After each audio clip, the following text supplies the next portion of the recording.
Hi everyone, my name is Faye. Thank you for joining my channel, and today we're going to be talking about the Snapchat killers. Today's story takes place in Hartlepool with a lady named Angela Wrightson. She was very well known as Angie in her hometown. She was very small, weighing about 6.5 stone. She was quite frail. She lived by herself and was also an alcoholic. Angie being an alcoholic was quite well known around where she lived. It just led to her being a lot more vulnerable than others might have been. Angie had grown up with quite a troubled life. She had grown up in the care system, and again her vulnerability made her an easy target for those who wanted to take advantage of that. Angie's flat was quite well known for being the hotspot for teenagers to be drinking, most of whom I've read about also grew up in the care system, so possibly they knew people who knew each other, if that makes sense. I'm not entirely sure. I didn't really find out about many other people that attended other than 2 people. When these people used to turn up at Angela's house, again because she was very vulnerable, they used to take advantage and they would get her to buy them alcohol. There were 2 girls in particular that actually befriended Angela, and although their names were never disclosed, which I will explain at the end of the video, they were known as Girl A and Girl B. Girl B was around 13 and Girl A was around 14, although some sources say they were around 15, so I'm not entirely sure. These 2 girls in particular would go to Angela's very often and get her to buy them cider. And again, as I couldn't find their names, I really couldn't find much about them other than the fact that they were both also grew up in the care system. Girl B, who was the older one, was in a residential home, and Girl A, who was the younger girl, was living with a foster family. It was quite well known for these girls to be together, and they had run off before, and they regularly visited her home in Hartlepool. During the day of December 8th, 2014, Girl A had had an argument with her mother and had taken some strong painkillers before leaving the house. Both girls then met up and let themselves into Angela's unlocked home and asked her to go and buy them some alcohol and chocolate, which again was not unusual. For Angela, this was just a normal night. It happened quite often. She was used to the 2 girls just showing up at her home. She was used to the 2 girls just showing up at her home and drinking. However, this was going to be quite different to normal. When Angela arrived home with their chocolate and cider, both girls started drinking, and when it came to be speaking about how drunk they were described as being more than tipsy. Angela was described as being in an argumentative mood. It seems that quite quickly after Angela arrived home and they had been drinking, Girl A and B both started this 5-hour campaign of violence against Angela.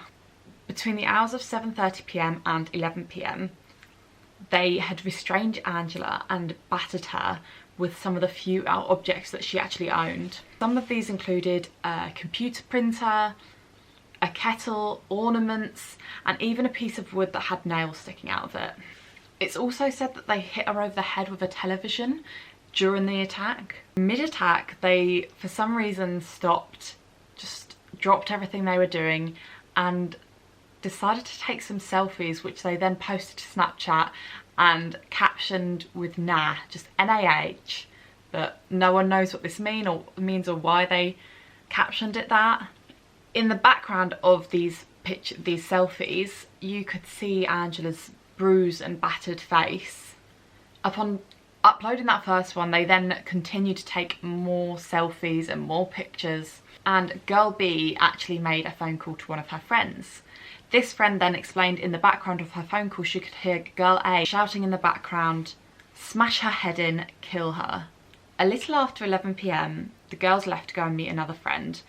They were covered in blood but just lied about where it had come from. I'm not sure what they said or how they got over that, but it just says that they lied about what had happened. They then returned to Angela's flat at 2 a.m. It's unknown whether Angela was still alive or if she was dead at this point. However, they continued the attack. Both girls then defiled her body by throwing ornamental pebbles all over her, against her head, burning paper and scattering the ash in her ear. By 4 a.m, the girls were described as leaving the flat in high spirits. They actually called 999 and used the police as a taxi service to get home. even though they were covered in blood. By the sounds of it, they weren't questioned as to why they were covered in blood and just ended up getting a lift home. In the background of the call to the emergency services, both girls can be heard laughing and giggling whilst telling them that they were lost and they didn't know how to get home, which is how they ended up using them as a taxi service. As they were driven home by two police officers, they were still taking selfies and posting up more pictures of themselves, and even captioned one of them in the busy van. I don't know what the girls were expecting to happen after this, but the next morning Angela's body was found by her landlord, which was a little before 9 AM on December the 9th of 2014. I couldn't really find much on as to if they had other suspects, but I can assume that they didn't, purely because it was quite obvious, you know, both girls had been covered in blood when they left. It's described that they left lots and lots of evidence. I assume all the pieces of furniture and different items and objects they used to attack Angela all had their DNA on. They were both well known for visiting this place, and the police had picked them up from there just hours beforehand. When they were taken to court, the trial actually went on for 7 weeks at the Leeds Crown Court. Both girls ended up being jailed. However, when the girls were stood in court, the judge told them it was in her own living room. She kindly invited you in. She kindly went out of her way to get you what you wanted, and she kindly let you stay. You then abused her hospitality and attacked her again and again in the very place where a person is supposed to feel safe. The girls were sentenced to life in prison with a minimum of 15 years. Judge Mr. Justice Globe said, "You left behind you Angie semi-conscious, unconscious, naked from the waist down, with ornamental pebbles having been poured over her head, dripping down her clothes and onto her private parts. You hurt her so badly she lost control of her bowels." In sentencing the girls, Mr. Justice Globe ruled in favour of keeping a reporting restriction in place, banning the identification of the teenagers despite media requests that it be lifted.